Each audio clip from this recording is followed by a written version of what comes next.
Selamat pagi Bapak Ibu Saudara-saudari yang terkasih. Sebelum kita mendengarkan firman Tuhan, terlebih dahulu kita berdoa.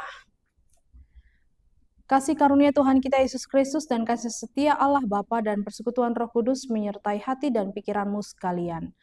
Amin. Bapak Ibu Saudara-saudari yang terkasih, selamat pagi. Firman Tuhan yang menjadi renungan untuk kita pada hari ini, Kamis 26 September 2024, yaitu dari Imamat pasal 19 ayat 18. Janganlah engkau menuntut balas dan janganlah menaruh dendam terhadap orang-orang sebangsamu, melainkan kasihilah sesamamu manusia seperti dirimu sendiri. Akulah Tuhan. Dang jadi balosonomu na jahat, jaladang jadi marsuni-sunian roham, tu anak ni bangsom, ikon haholongamu dongamu jolma dos songon dirim, ai audo Jehovah. Demikianlah firman Tuhan. Bapak Ibu Saudara-saudari yang terkasih, selamat pagi. Ketika kita disakiti, dijahati, atau diperlakukan secara tidak adil oleh orang lain, naluriah kita cenderung untuk melakukan pembalasan atau menyimpan dendam di hati. Yang sewaktu-waktu ketika waktunya sudah tepat, akan dibalas.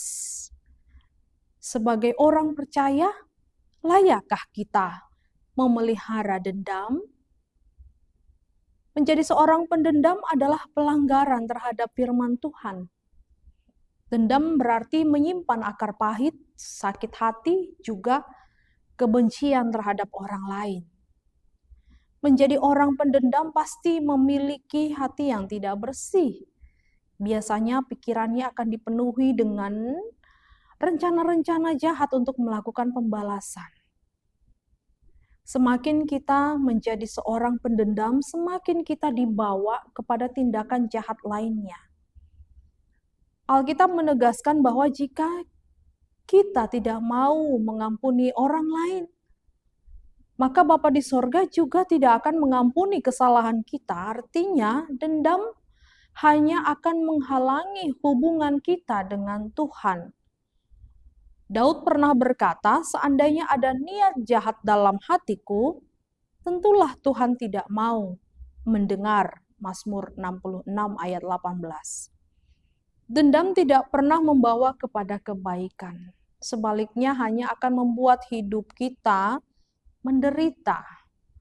Satu-satunya perilaku yang dapat mengendalikan rasa dendam adalah dengan mengasihi seperti Kristus Yesus mengasihi kita. Bahkan melalui Musa, Tuhan telah menyatakan bahwa kita harus mengasihi sesama dengan 10 hukum Taurat. Ketika kita mengasihi Tuhan Allah, berarti kita harus juga menunjukkan sikap hidup yang nyata, mengasihi sesama kita seperti kasih Tuhan kepada kita. Kata sesamamu mengacu kepada setiap orang yang berhubungan dengan kita. Bukan sekedar orang yang tinggal dekat rumah kita, tetapi semua orang. Kita harus berani mendoakan setiap orang yang menyakiti atau yang mungkin pernah berbuat jahat kepada kita.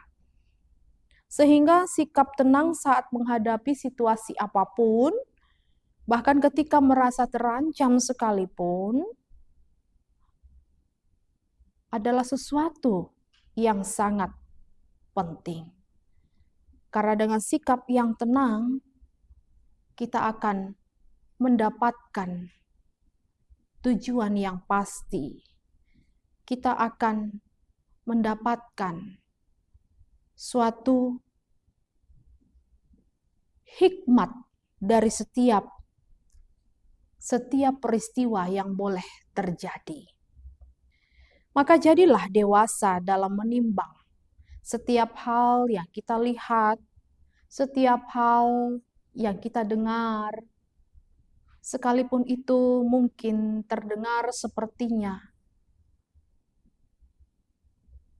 ada kalimat yang mencoba untuk menjelekkan nama baik kita. Jadilah dewasa dalam menimbang setiap hal yang bahkan kita rasakan. Sesakit, seburuk apapun itu. Ingatlah firman Tuhan dalam Roma 12 ayat 19. Pembalasan itu adalah hakku. Akulah yang akan menuntut pembalasan. Serahkanlah kepada Tuhan dan berdamailah. Karena Tuhan sudah mengasihi kita. Kita berdoa. Kami mengucap syukur Tuhan untuk firman yang Kau perdengarkan kepada kami pada pagi hari ini. Sungguh indah firman-Mu menyapa kami untuk hidup selalu di dalam kasih, penuh dengan pengampunan, karena Tuhan sudah mengampuni segala dosa-dosa dan pelanggaran kami, agar kami tidak dikuasai oleh kematian yang kekal, namun kami beroleh kehidupan yang kekal. Sesuatu yang sangat sulit dengan mengandalkan kemanusiaan kami. Oleh karena itu kami memohon bimbingan-Mu, penyertaan-Mu Tuhan, dengan Roh-Mu menguatkan kami untuk mengampuni setiap hal yang pernah menyakiti hati dan pikiran kami, agar hubungan kami dengan Engkau tetap terjalin dan berkat-Mu Tuhan selalu tercurah dalam kehidupan kami. Kami percaya bahwa segala sesuatunya dengan mengandalkan Engkau, hal yang menyakitkan sekalipun, ada yang hendak Engkau nyatakan dalam kehidupan kami, sehingga dengan demikian kami boleh menerima dengan sukacita, dan biarlah Engkau Tuhan yang selalu berkarya dalam kehidupan kami. Engkau berkati jemaat-Mu Tuhan dalam melakukan aktivitasnya dalam satu hari ini. Dalam Kristus Yesus kami berdoa. Kasih karunia Tuhan kita Yesus Kristus dan kasih setia Allah Bapa dan persekutuan Roh Kudus menyertai kamu sekalian. Amin. Selamat beraktivitas, Tuhan Yesus memberkati.